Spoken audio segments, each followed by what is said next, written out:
Thanks, Jeff. Just a couple things right off the bat.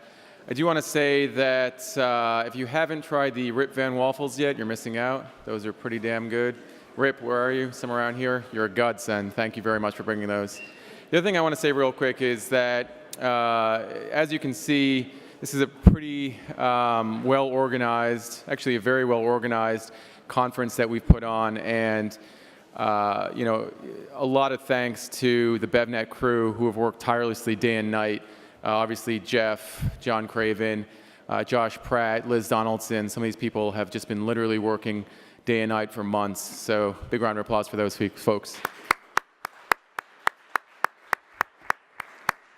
So before we get started on get to our next speaker, I just want to talk very briefly about the website component of BevNet FBU. As John Craven mentioned earlier, it started out as something called Beverage School, which was an on-demand video learning site which was designed to help entrepreneurs and those new to the industry to get started off on the right foot. Basically, it's going to be really tough for a lot of people to walk out of this room and say, hey, I know everything about the food or beverage industry. So when Paula earlier mentioned know your stuff, well, what does that mean? How do you know your stuff? Again, you can't just walk out of here and know everything about the food or beverage industry. So continuing education is really key. So BevNET.com has cultivated a roster of about 60 industry professionals and veterans in the food and beverage industry who appear in dozens of hours of videos about everything from angel investment to retailing to marketing to product development to legal questions. And so the great thing about it is it's almost like a personal consultant for you. You go to the website, let's say you have a question about a specific topic, where you can learn everything about that topic from a variety of experts. And if you have a very specific question, let's say you have a question about how do I get my product to stand out on the shelf? When should I register a trademark? When should I put the word natural on my label? And you'll be able to find a lot of those answers very quickly, very easily, from some of the top people in the industry. And let's say you don't find that answer. Let's say for some reason you have a little bit more of a complex question. Well, that's sort of where we come in. So we're here to help. Every single person who works at BevNet wants you to succeed and is here to help. So I highly encourage you to come and introduce yourselves to us.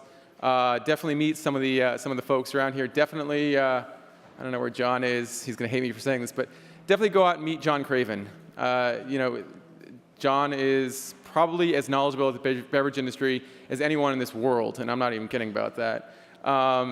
Meet Josh Pratt in the back. He's handling our AVs, putting up a little curtain back there right now. You can't miss him. He's the handsome devil with the very nice part in his hair back there. And come see our editorial team. Meet me, Jeff, Max. You know, we love to write really good stories about up-and-coming brands, and you know, successful stories are the best kind of stories. And you know, when you do succeed, and we want to see every single person in this room succeed, it'll make us really happy. I mean, just knowing that we're a small part of that. So, moving on to our next speaker, who is the lovely Debbie Wildrick. Debbie is the advising brands right now with Metabrand. She is a former vault manager for 7-Eleven, has been the CEO of a number of entrepreneurial beverage companies, and is here to talk about retail management and strategy. So without further ado, Debbie Wildrick. Thank you.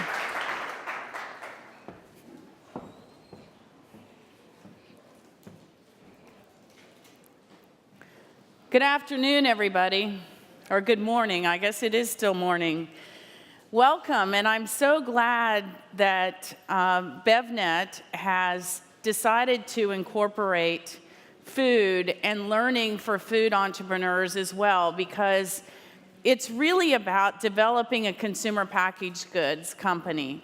And what makes me a credible person to stand up here and talk to you about this and to help you even as the Chief Advisory Officer of Metabrand. And what we do at Metabrand is that it is about building this consumer packaged goods company. I actually started my early parts of my career were building a brand called Sundance Juice Sparklers, which we called the first new age beverage. And back then there wasn't really anything on the shelf but Coke and Pepsi and New York Seltzer. Bottled water didn't even exist. Perrier in the green bottle was on the shelf. And we built it to a $100 million brand in all channels of trade. I then went to work for Tropicana and PepsiCo later. And I was on the team that built the convenience store division for Tropicana juice products and the food service division for Tropicana juice products. So constantly building new brands. I went to work for 7-Eleven, as Ray mentioned, and I originally started as the non-carbonated category beverage manager. And a lot of times I don't talk about this, but my first promotion to the director role at 7-Eleven was actually managing all of the center of the store food products. So everything from Frito-Lay and chips to nutritional bars to snacks. I actually managed that group, that team of people, candy. And then eventually ran all of beverages for 7-Eleven North America, which was a $3.6 billion business. So it's from there that I enter into the startup world. I've worked with many, many startups. But the important thing about that experience is that you have a combination of someone who has not only worked for the manufacturing side and actually sold into channels, but also someone who was a channel retailer. And my ability to learn and understand categories and how the consumer pulls the product off the shelf, what drives them to actually reach in that cooler door or reach in the snack section and pick it up and pay for it and take it home to consume. You know, what really happens there? And it was through my days at 7-Eleven that I learned intimately about so many categories, so many businesses, and what it means to be successful. At Metabrand, we base our advisory business on the 10 principles to a consumer packaged goods company. So how do you build your brand? And today, I'm not going to necessarily go through all of these principles, but talk about market opportunity, the consumer need, a viable business model, and certainly a lot today on channel strategies and distribution models. So first of all, how do I identify? And this is where a lot of entrepreneurs miss the initial stage of product development, because you come up with a great idea. That idea is something that you're sure there's a consumer need out there. You're sure there's a category growth opportunity because it's probably something that you saw that you needed yourself intimately. But we really need to understand whether or not that's a sizable, scalable business or it's going to be a niche product. And then even more so, whether or not there is truly a growth opportunity. So the biggest thing about that is what's the category been doing for the last 5 years, and what's the future for the category in the next 5 years? And is the consumer base continuing to grow? So who is your consumer, first of all, and most importantly, what gender are they? What age? Their income level, their lifestyle, very important. What geographic areas do they live in? What's their education, their employment, their race, ethnicity? All of those things are really important to understand. And it's also important, a lot of times I ask an entrepreneur, you know, who's your consumer? And the entrepreneur answers, well, I want to be everything to everybody. I want all of them. Well, of course you do, and that's a sizable business, but the initial focus should be really targeted to a laser-based consumer that we call the bullseye consumer, who becomes your influencer and tells other people about your product. And then, of course, very important, as I just talked about earlier, is there a need unmet? Make sure that you truly do have a need unmet. And in today's marketplace, disruption is critical. Differentiation, Charlie talked about it already. Where, when, and how do they shop? So before we go through channels, I wanted to talk about the viable business model. And Charlie actually gave you a lot of things, information about margins. But how does that really build into your model so that you know you have an effective business model? Well, first of all, you've gone out and you've looked at your competition. You've looked at like products. Maybe you have a totally new product, but you've looked at like products and what they retail for. And so this becomes the retail price that you know you can command for that product. And then you back into your cost of goods. And your cost of goods, if you've already formulated, if you've already developed the product, you already have a co-packer, you may already know your cost of goods. So this is a lesson to make sure that your cost of goods are going to enable you to meet that price point. If you haven't done that yet, you got a target for your cost of goods. And then the revenue minus price paid by the distributor is minus the cost of goods. The revenue is the price paid by the distributor minus the cost of goods. And so you need a minimum of 35% gross margin to build a brand. And in this model, I've got 40 in the 40s, which is more tolerable for a viable business model brand. And then you make sure that you've got your appropriate distributor margins in there. And depending on, for the most part, they are 25 to 30%, 35%, but when we're talking about direct to the customer's warehouse or their broadliner of choice, there are margins as low as 6 to 7%, but as high as 25 to 30%. And then your margin to the retailer, I like to say it's between 38 to 48%. This is more of a single serve range versus a take-home range, which we'll talk about in a minute. So these are the channels that retailers that sell food and beverage. And there's two breakouts between channels. First, there's take-home channels. And they sell take-home packages. So the consumer shops these particular channels to pantry load. And it's very important to understand where we merchandise our products in those channels and how we sell to those channels. We can always sell single-serve items to take-home channels, and there's a lot of merchandising that happens there, especially for new brands, but it's important to understand that the shopping experience is based on the fact that they're going to take it home for later consumption. And then the second side is immediate consumption, and that's exactly what it says. Whether I'm eating the nutritional bar right now or I'm drinking the beverage right now, that's ready to eat, if you will.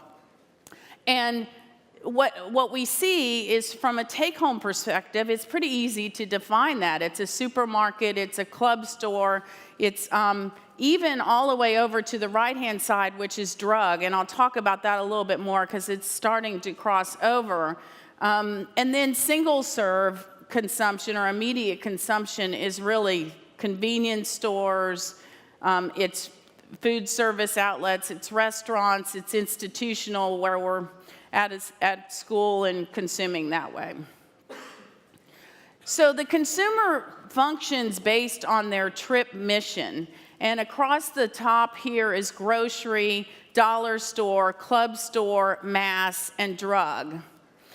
And the shoppers continue to expand their shopping behavior. This is what's so tough about today. And retailers will tell you how tough it is too, because I can buy a bottle of aspirin or a bottle of water everywhere from a convenience store to a Home Depot. Well, maybe not the aspirin, but you get my message here. And they browse and buy versus search and retrieve. they have a combination of things, and as I just talked about on take home, you know, it's more of a browsing and buying. But now what we're seeing is that shoppers are visiting different channels for the same reasons, and the natural specialty channel, as an example, is very oriented on fresh foods and immediate take-home business because they're coming in to shop for their dinner that night. And so more and more, drug is seen as a more highly convenient opportunity. And as you can see, immediate consumption's 24% in drugs. So as I mentioned earlier, drugs crossing over, but this gives you a real good example of what's really happening in our channels. The one thing that they found in this recent research is that there's little interest in discovering new products. They want to get in and get out quickly. And by the way, the convenience store customer makes their decision in 30 seconds. So this is really about the opportunity, and Charlie actually talked about this a little bit too. The left side of this chart is volume per outlet. And so the higher this retail channel appears on that chart, the more volume per outlet that you have, the opportunity is greater. And then the bottom, which is the margin for the brand. So that means that it costs you more to go into a supermarket, traditional grocery store, even though you're going to get more volume per outlet, than it does to natural specialty or C-store. So those become, as a new brand, those become much more being the channels that you want to look at first, always aligning with your consumer. We're going to go through a little bit of a case study here, and a lot of this case study is focused on beverage, but the categories are very, very similar across all food and beverage products in the way that we think about categories, especially those that are more dynamic. So, beverages, a $70 billion business. This is all food, drug, mass, and C-store. It's a $70 billion business, and as you can see, that beer's the number one. But bottled juice or bottled water is actually number 2, and energy drinks are number 3. But there's differences in categories as to how the consumer shops and what they buy more from particular outlets. So as an example, traditional grocery, they're selling more juices and soft drinks. That's more of their purchaser. The convenience store industry sells a lot of beer, energy, sports drinks, and the natural specialty channel sells a lot more teas, premium, functional beverages. And to compare a couple of very important industries to us, and I'm actually going to roll you through a little convenience store case study, but I wanted to look at both convenience store industry and the supermarket industry. The number of stores in convenience is 150,000 stores. It's a $200 billion business, and more than 80% of all in-store sales is done in 5 categories: cigarettes, food service, packaged beverages, beer, and other tobacco products. The average merchandise sales for a convenience store for a year is $1 million. The average number of customers per day is 1,000, and the average register ring is $5 to $6. Now, on the contrary, let's look at supermarkets, and included in these numbers is natural specialty.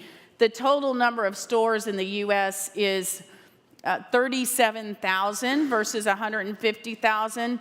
In-store sales is $602 billion. The top-selling categories are beer and wine, carbonated beverages, milk and dairy, packaged meats, and bakery. The average merchandise sales per store are 16 million versus the million. So it's about 16 convenience stores to make up the size of a supermarket channel. or a supermarket store. The average number of items is 42,000 in the supermarket store. The average transaction size per customer is $35, and they usually shop these stores about 1.7 times per week. I also made a note here, Whole Foods, natural specialty is a little bit different from the standpoint that natural specialty has always been a smaller percentage of consumption, but there's some huge changes happening here. And as you can see, the average sales for a Whole Foods market is 37 million versus the average for traditional supermarkets at 16. Natural and organic food sales grew 8% versus 1% to the total U.S. food market.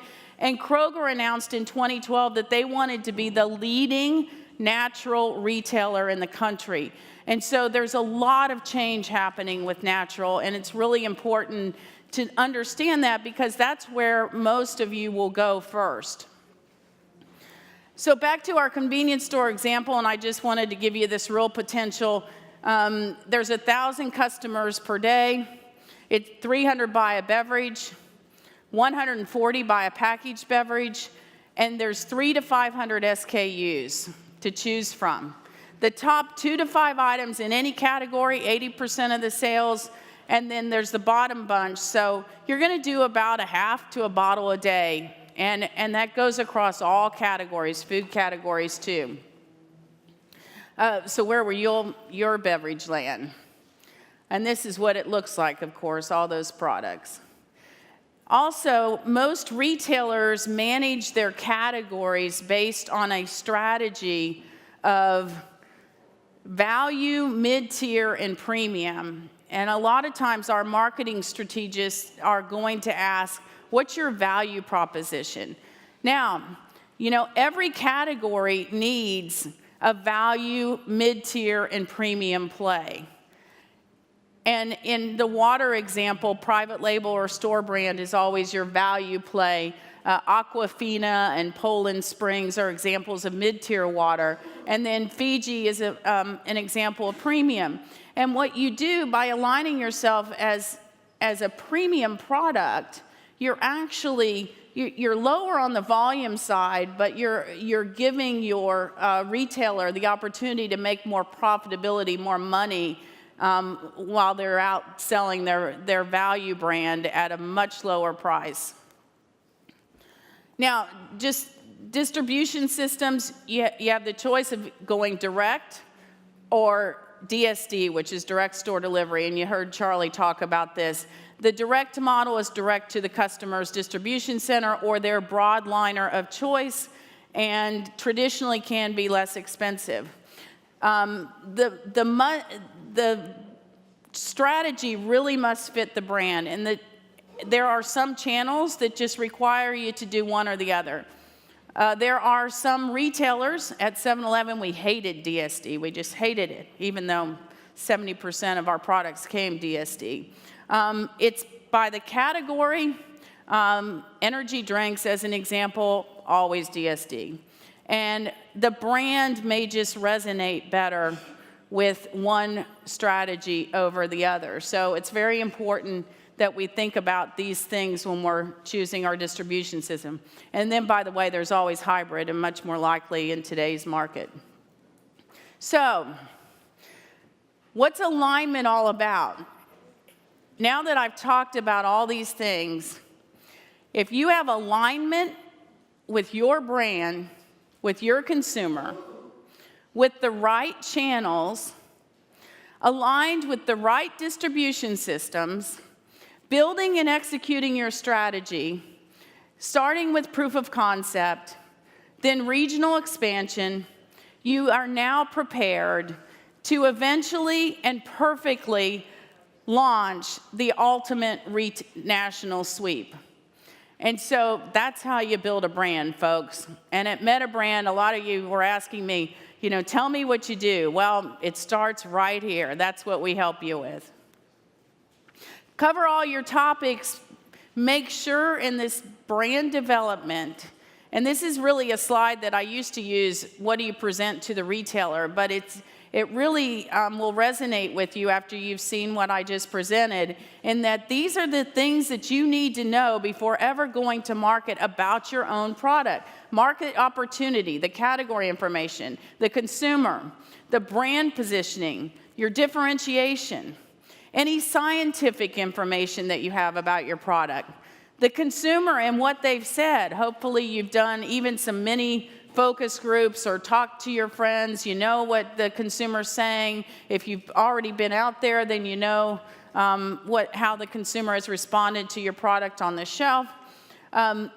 An integrated marketing strategy, so you're really speaking to the consumer in a variety of ways based on the way that they are going to consume your messaging based on your product. Product specifics, including pricing to retail, the retail value proposition, we talked about these things. Existing retailer success stories, well, how do I get that if I haven't been out to market yet? But it's going to be almost critical, even the first retailers that you're talking to. So any kind of success stories that you can build to really focus on being able to tell the retailer that I know that I moved 5 bottles a day through a particular store.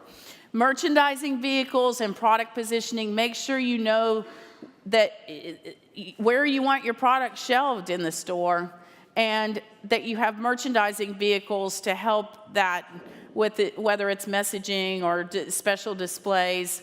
Trade promotion, what's your trade promotion? I heard somebody earlier ask about trade promotions, and those are either off-invoice allowances or bill-back allowances that really promote your product at the shelf with the consumer.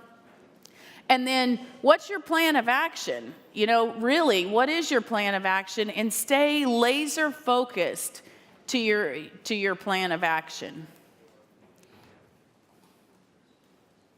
All this understanding in a succinct and concise manner. And this is whether you're talking to investors or talking to retailers or talking to distributors. Know all of this stuff intimately. So don't be caught off guard. Know your opportunity. And hey, how's that? I finished 1 minute early. Great job, Debbie. Round of applause for Debbie. So if you have any questions, please direct them to John. McKenna, I have a quick question. We've heard a number of times today people say, know your customer, know your customer. Well, how do you know your customer? How do you know who's buying your product? Do you use focus groups? Is it surveys? Is it talking to retailers? Yeah, and by customer, you mean the consumer and not necessarily the retailer. Yeah, so yes, absolutely. And, you know, we all need to go through a proof of concept so that we understand that customer intimately. And a proof of concept is really actually taking and building your brand in a very, very small model as best you can. So it's probably your home market. And you have to do things like mini focus groups, friends and family. You can do focus groups on the internet today that can give you some real compilation of information. You can watch what happens when you're standing at the shelf. So you can go stand in one of your retail outlets and stand there for a day and watch how they actually pick up and search those products, ask them questions. There's really all kinds of ways, but the best proof is how much is your product selling. Okay, any other questions from the audience? No? Just one more quick question. Natural and specialty, always been a great channel for brands to launch.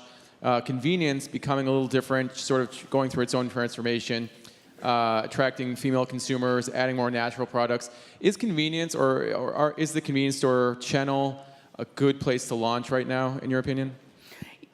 Yeah, it is a good place to launch, but it really does depend on the retailer. And I was telling Jeff last night that I just met a retailer on Monday with Side Road, who's in the audience here. And he impressed me so much about how he is excited to add new products. He wants to try new products. He wants to really be innovative to his customer base. And that's the philosophy that we always had at 7-Eleven.